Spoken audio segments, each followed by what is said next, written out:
বিসমিল্লাহিররহমানিররহিম।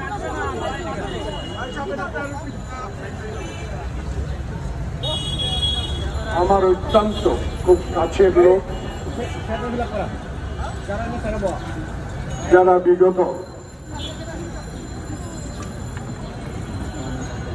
স্বৈরাচার শেখ হাসিনার বিরুদ্ধে সারা বাংলাদেশের জেলা পর্যায়ে উপজেলা পর্যায়ে কথা বলে এবং আওয়ামী লীগের চরিত্র তুলে ধরার শত চেষ্টা করে গত 5ই আগস্ট বাংলাদেশের ইতিহাসে আর একটা নজির সৃষ্টি করেছে আমার প্রিয় সন্তান ছাত্র জনতা। সেই মোটর চালক ঢাকা দক্ষিণের সম্মানিত সভাপতি, উপস্থিত মোটর চালক অ্যাসোসিয়েশনের সকল পর্যায়ের নেতৃবৃন্দ, আমার সহ বন্ধু যিনি টাঙ্গাইল থেকে বারবার সকল ষড়যন্ত্র উপেক্ষা করে নির্বাচিত হয়েছেন, বিএনপির অত্যন্ত গুরুত্বপূর্ণ নেতা আবুল কালাম আজাদ, যিনি গত 16 বছর কয়েকবার কারাগারে নিজের সন্তান সহ গ্রেপ্তার হয়েছেন, যিনি শহীদ জিয়াউর রহমানের মাজার থেকে শুরু করে বাংলাদেশের সকল অঞ্চলে একজন খ্যাতিমান ধর্মপ্রাণ মাওলানা হিসাবে পরিচিতি লাভ করেছেন, ওলামা দলের সভাপতি হিসাবে অধ্যাপক মাওলানা নিসার আহমদ। এখানে উপস্থিত আছেন আরেকজন জাতীয়তাবাদী ওলামা দলের সদ্য গঠিত কমিটির সিনিয়র সভাপতি, যিনি আমি একদিনও ওনাকে অনুপস্থিত দেখি নাই।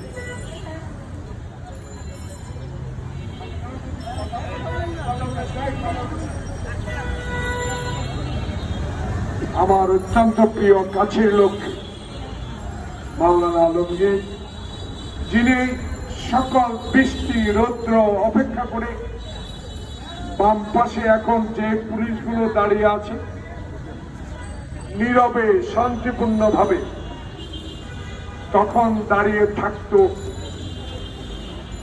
অস্ত্র হাতে লাঠি হাতে, কোনো কথা বলার সুযোগ পুলিশ দেয় নাই। আমার কথাগুলো বলার, আমার দলের কথাগুলো বলার, আমার নেত্রীর অসুস্থতা কথা বলার, আমার নেতা তারেক রহমানের কথা কেন পত্রিকায় লিখতে হয় না, এই কথাগুলো বলার বাধা দিত সকল রক্ত চক্ষু উপেক্ষা করে যিনি এই সকল সভার আয়োজন করেন, সিরাজি সহ সকল নেতৃবৃন্দ। বক্তব্য আজকে কয়েকটা চলছে, আপনাদের পেছনে ডিআরওতে আছে, আমাদের প্রেস ক্লাবের দোতলায় আছে, মহাসচিব মহোদয় গুলশান মনো রাশিয়ান অ্যাম্বাসাডারের সাথে কথা বলছে। তবু আপনারা অনেকেই মোটর চালকের এই সভা কভার করার জন্য দাঁড়িয়ে কষ্ট করছেন, তাদেরকে আমার দল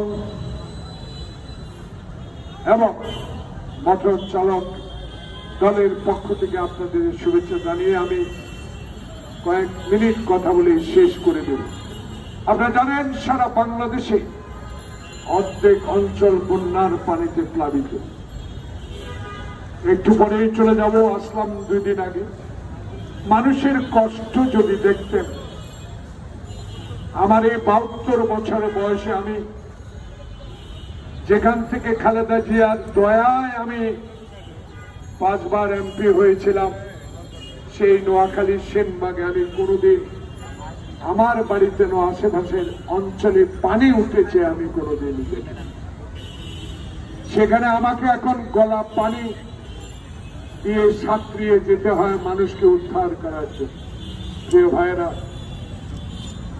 ঠিক এমনি মুহূর্তে, এমনি সময় যখন শেখ হাসিনাকে এই বাংলাদেশের মাটি থেকে ছাত্র জনতা বুকের তাজা রক্ত ঢেলে বিদায় করে দিলেন, তার আশ্রয়স্থল হল বাংলাদেশের ৯৯% মানুষ যেইভাবে পাকিস্তানকে ঘৃণা করেছিল, স্বাধীনতার পর যেই দেশে গণতন্ত্রের কথা বলে বাংলাদেশকে শোষণ করে বাংলাদেশের মানুষকে ন্যায্য হিসাবে দেয় না, সেই হিন্দুস্তানের মাটিতে আশ্রয় নিয়েছে বাংলাদেশের ১৬ বছরের স্বৈরাচারী সরকার শেখ হাসিনা। প্রিয় ভাইরা, ৮৪ মামলার আসামি আমি ১৬ বছরে। নিজের কথা নাই বললাম, আমার মা যিনি বাংলাদেশে গণতন্ত্র ফিরিয়ে দিলেন, যিনি এরশাদের বিরুদ্ধে লড়াই করে রাজপথে নেমে আসলেন, যিনি কোনদিন রাজনীতির সাথে সম্পর্ক ছিলেন না,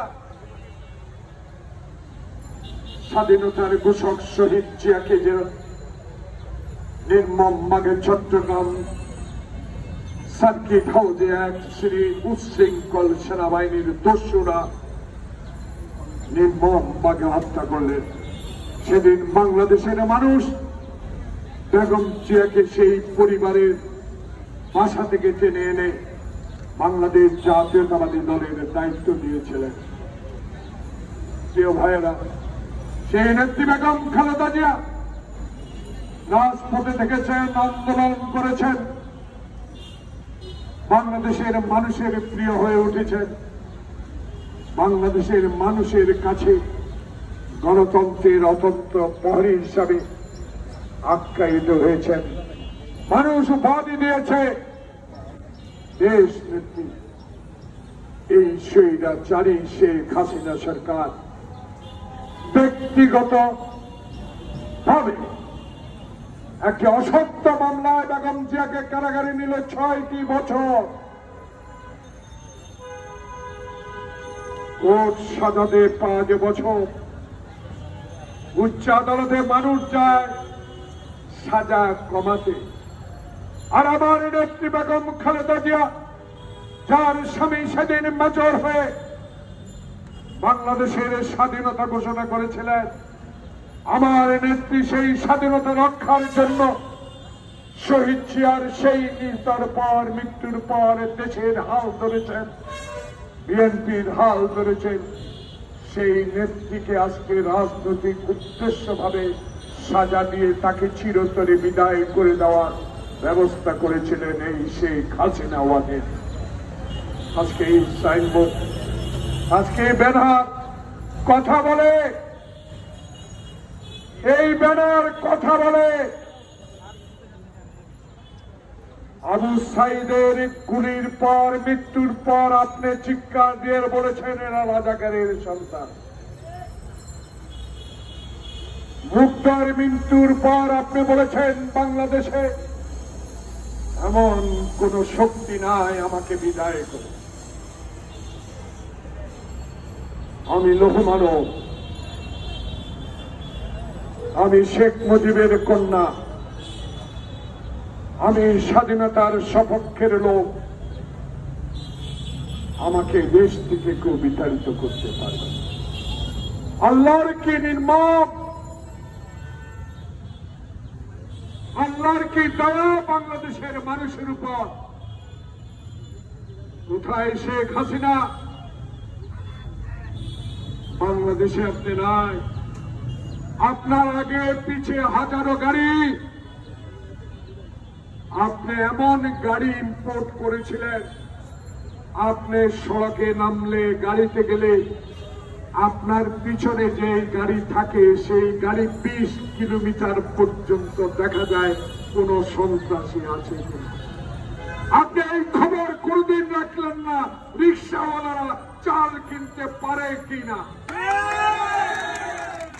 কিন্তু আপনি কোটি টাকা খরচ করে আপনার নিরাপত্তার জন্য বিদেশ থেকে গাড়ি ইম্পোর্ট করেন, আর বাংলাদেশের নিরীহ গরিব মানুষগুলো বিদ্যুতের বিল দিতে পারে না, আপনি বাড়িয়ে দেন। এই বিদ্যুতের বিলের টাকা নাসরুল হামিদের কাছে এখন নাকি হাজার হাজার কোটি টাকা। প্রিয় ভাইয়েরা, দিনকে দিন, রাতকে রাত, ঘন্টার পর ঘন্টা বললেও শেখ হাসিনা অত্যাচারের কথা শেষ হবে। লজ্জা হয় না? শরম হয় না? যদি হইত, যদি সত্যি শেখ মুজিবের কন্যা হতেন, এতটুকু ভালোবাসা মানুষের জন্য আপনার থাকবে। আপনার পিতা যেমনি ভাবে গণতন্ত্র হত্যা করেছে, আপনার পিতা যেমনি রক্ষী বাহিনী দিয়ে, লাঠি বাহিনী দিয়ে একের দিনে গুলি করে হাজার হাজার আওয়ামী বিরোধী লোককে হত্যা করেছে, 400-এর উপর গুলি করেছে, সে আপনার বাবার কথা আপনি রাখার জন্য 15 অগাস্ট ছুটি ঘোষণা করেছিলেন। রাস্তার মোড়ে মোড়ে আপনার বাবার ছবি টাঙিয়েছিলেন। সংসদ ভবনে, সচিবালয়ে যেখানে পেরেছেন সেখানে বাবার ছবি টাঙিয়ে দিয়েছিলেন। সেই ছবি রক্ষার জন্য আপনি 16 বছর কোনো কাজ করেন। আপনার বাবার পক্ষে আপনি ক্ষমা চেতে পারতেন, আপনার বাবার জন্য দোয়া চাইতে পারতেন ক্ষমতা গিয়ে, কারণ আপনার বাবার লাশ 570 সাবান দিয়ে ধোবার লোক ছিল না। আপনার বাবার প্রতি যদি সম্মান থাকতো, তাহলে সংসদে দাঁড়িয়ে কোথায় সিরাজ শিকদার দাউদকান্দি থেকে হেলিকপ্টারে করে ভোটের বাক্স এনে সেদিন আওয়ামী প্রার্থীকে জয়লাভ করানো হয়েছে, সেদিন আপনার ভাই কামাল ব্যাংক ডাকাতি করেছে, সেদিন আপনি চিৎকার দিয়ে আপনার পিতা বলেছিল, গোলাম মুস্তফা, বাংলাদেশে 6 কোটি কম্বল আসলো, আমার কম্বলটা কোথায়? আপনি তাই বলেছিলেন, রাতে ঘুমাতে পারি না, ডানে চোর, বামে চোর, সামনে চোর, পিছনে চোর। সেই পিতার জন্য আপনি 16 বছরে ক্ষমতায় থেকে ছবি টাঙিয়েছেন, কিন্তু ক্ষমা চান নাই। তাই মানুষ ছাত্র জনতাকে সহযোগিতার জন্য রাস্তায় নামিয়ে পড়ল। তাই আবু সাইদ বুক পেতে দিল গুলি করে। কি পাছন্দ পুলিশ, তার কি সন্তান নাই? কি করে তার স্টিকারে টিপ পড়লো আবু সাইদের বুকের গুলিতে, বুকে গুলি মারা? প্রিয় ভাইয়া, আমি একজন স্বাধীনতা যোদ্ধা, আমি এই প্রেস ক্লাবের কাছে চিৎকার দিয়ে বলে যেতে চাই, যতদিন পর্যন্ত আমার নিঃশ্বাস থাকবে ততদিন আপনার বিরুদ্ধে কথা বলে যাব। কারণ পাকিস্তান থেকে স্বাধীনতা এনেছি আপনার দিল্লির শাসন নেওয়ার জন্য নয়। দিল্লি আপনাকে 2014 সালে ইলেকশন করার জন্য সকল সহযোগিতা করে। 2018 সালে আমি প্রার্থী ছিলাম, একদিনের জন্য আমি আমার ঘর থেকে বেরোতে পারি নাই। 2024 সালের 7 জানুয়ারির নির্বাচন, ভাইয়ের নির্বাচন, কোন সাংবাদিক কথা বলতে পারে? যমুনা টিভি 2024 সালে 3 সেকেন্ড যখন আপনার ভোট ডাকাতির কথা বলছিল, তখন আপনি তার সার্কুলেশন, তার প্রচার বন্ধ করে দিয়েছেন। সাব্বাস যমুনা টিভি। আবুল হোসেনের, আবু সাইদের মুগ্ধের রক্ত আপনি সম্মান করেছেন যমুনা টিভি। তাই আজকে চালক, আপনার ড্রাইভার চালক কত কষ্ট করে উপার্জন করে। বাড়িতে বিদ্যুতের বিল আসে শেখ হাসিনা ওয়াজেদ, কিন্তু মাসে একদিনও বিদ্যুৎ থাকতো না, কিন্তু বিল দিতে হয় 5,000 টাকা। শেখ হাসিনা ওয়াজেদ, আপনি তো গণভবন আর প্রধানমন্ত্রীর রাজনৈতিক কার্যালয়ে থাকেন, বাংলাদেশের গরিবের কথা খবর রাখার কথা। আপনি চাই টাকা, আপনি চান আপনার মেয়ে, আপনি চান আপনার ছেলে, আপনি চান আপনার মেয়ে বোন। তাই তো বাংলাদেশ থেকে আপনাকে পালিয়ে যেতে হলো।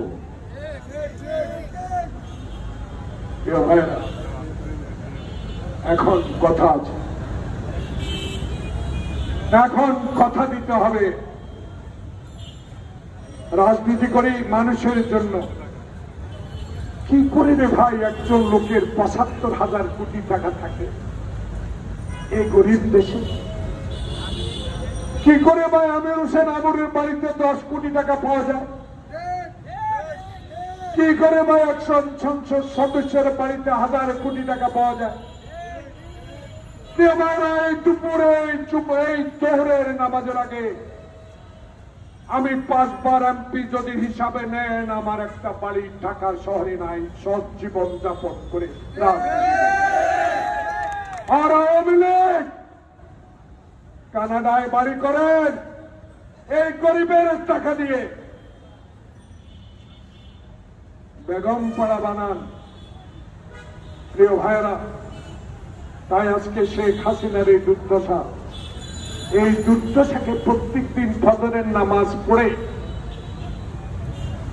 আসসালাতু খায়রুম মিনান নাওম পড়ার পরে, আযান শোনার পরেই যখন নামাজ পড়তে উঠেন, তখন আল্লাহর কাছে এইটুকুই স্মরণ করবে, নামাজ আদায় করে আল্লাহ 16 বছরের নির্মম ইতিহাস দেখেছি। এই ইতিহাস দেখে যেন এই তত্ত্বাবধায়ক সরকার ডাক্তার ইউনূস আমাদেরকে আল্লাহ সুখে রাখার চেষ্টা করে। ডাক্তার ইউনূস এই বয়সে আপনার কাছে কিছুই চাই না, আপনার কাছে ব্যবসা চাই না, পদোন্নতি চাই না।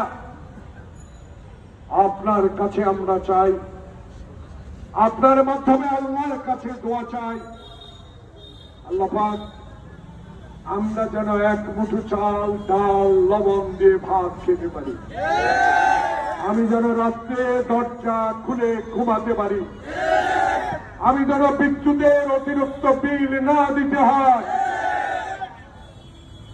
আমি যেন ওই কিছু সংখ্যক উগ্রবাদী সিন্ডিকেট দ্বারা আমাদের দেশের দ্রব্যমূল্য যেটা আমার প্রয়োজন সেটার যেন সিন্ডিকেট না করতে।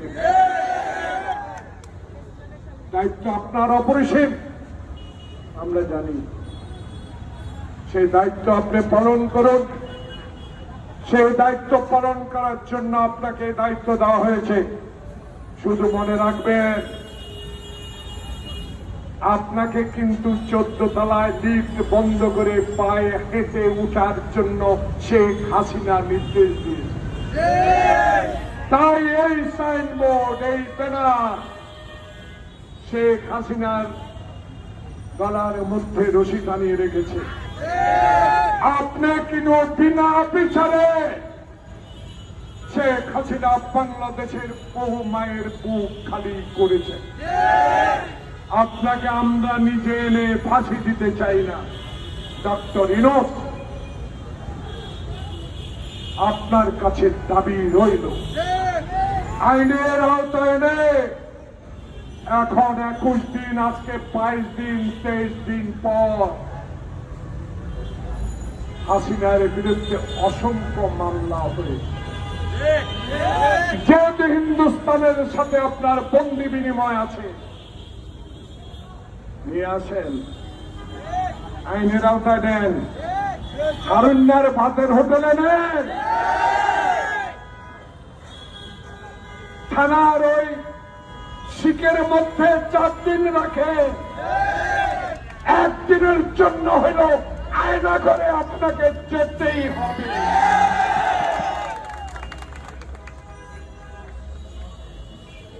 আয়নাগর হারুনের ভাতের হোটেল। প্রিয় ভাইয়েরা, নিজের কথা বলে শেষ হবে। আমাকে পায় নাই, আমার স্ত্রী পরিবারের উপরে আক্রমণ হয়েছে, কিছুই বলি না। আল্লাহর কাছে আমার স্ত্রী, আমার 2 মেয়ে ফরিয়াদ করেছে, আল্লাহ পাক আমার বাবা যেন শেখ হাসিনার পতন থেকে যেতে পারে। সেটাই পেয়েছি, সেটাই আমার নেতা তারেক রহমান। দোয়া করেন তারেক রহমানের জন্য। হাসিনার মতো, এরশাদের মতো নির্বাচন তারেক রহমান কোনোদিনও চাইবে না, চাইতে পারেও। তার দাবি একটা, আমার ভোট আমি দেব যাকে ইচ্ছা থাকে। আমি দিনের ভোট দিনে করতে চাই। আমি এক মাথায় এক ভোটে বাংলাদেশে নির্বাচন করতে চাই ইনশাআল্লাহ। 91 সালে শাহাবুদ্দিন সাহেব যেভাবে রশি টানিয়ে বেগম খালেদা জিয়া প্রধানমন্ত্রী হয়েছেন, ইনশাআল্লাহ এবারও ইউনূসের ডক্টর ইউনূসের অধীনে রশি টানানো লাগবে না, কেউ ভোট কেন্দ্রে জালিয়াত করতে যাবে না। এক মাথা এক ভোটে বাংলাদেশে তারেক রহমান প্রধানমন্ত্রী। সবাইকে ধন্যবাদ।